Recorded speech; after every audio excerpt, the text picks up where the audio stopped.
Kita semua tahu bahwa Indonesia saat ini adalah negara yang memiliki kelimpahan air dan matahari yang terpapar luas.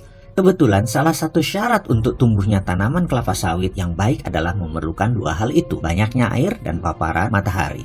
Tapi saat ini harga kelapa sawit di dunia ditekan. Mengapa ditekan dan siapa yang menekan? Bulan lalu saya ke Eropa, tepatnya ke Finlandia.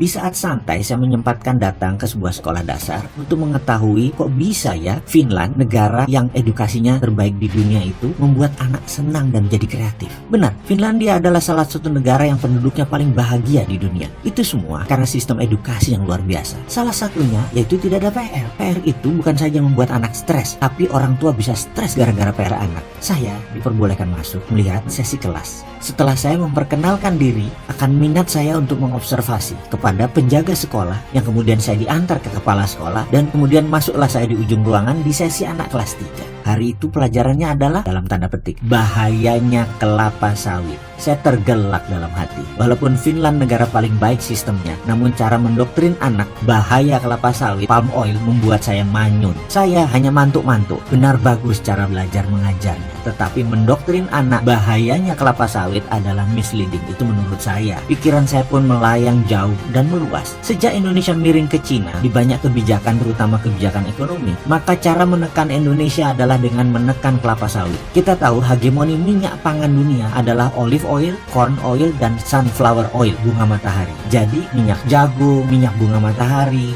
itu adalah yang menguasai minyak pangan dunia. Masuknya kelapa sawit bisa menjadi ancaman bagi incumbent. Maka dengan bersama-sama, ketika Indonesia yang polos kebijakan luar negerinya dan lemah diplomasi luar negerinya, banyak yang nggak paham how the world work, membuat Indonesia menjadi mainan negara-negara hegemoni. Dihukumlah dengan di mana-mana minyak sawit dinyatakan tidak sehat, kolesteroling, dan berbagai sumber penyakit lainnya. Bahkan ratusan bisnis turunan atau ratusan turunan produk dari bahan berbasis kelapa sawit dicitrakan berbahaya. Masif gerakan pencitraan negatif kelapa sawit di seluruh dunia. Dan kita bingung mau mulai dari mana untuk membuat kekuatan ekonomi Indonesia dengan mengandalkan salah satunya ekspor kelapa sawit. Tetapi siapa pengimpor kelapa sawit terbesar atau ke negara mana kita ekspor? Cina. Cina senang dengan harga sawit murah saat ini. Indonesia kejepit di tengah. Itu karena trade diplomasi atau diplomasi perdagangan Indonesia itu lemah. Kementerian mana tuh ya yang bertanggung jawab? Saya nggak ngerti dah. Nggak jelas. Kalau ekspor bingung saya siapa yang ngurus. Tapi kalau impor ada rajanya. Bahkan kalau impor harus dibela-belain. Jadi menurut saya berdamailah dengan hegemoni dulu sementara. Ini sabar ya. Jangan mentang-mentang saya bilang berdamai dengan hegemoni itu dibilang saya pendukung kampret Amerika. Enggak. Ini strategi diplomasi ya begitu.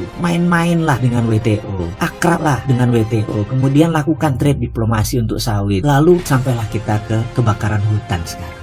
Hutan tanaman industri itu ya kelapa sawit, di mana Indonesia sengaja dicitrakan sawit itu merusak dunia. Jadi dibakarlah. Bagi saya sekali lagi, kebakaran hutan kali ini yang sangat masif merupakan pencitraan buruk atas kelapa sawit. Ini adalah sabotase dan ini terjadi karena lemahnya kita bernegara.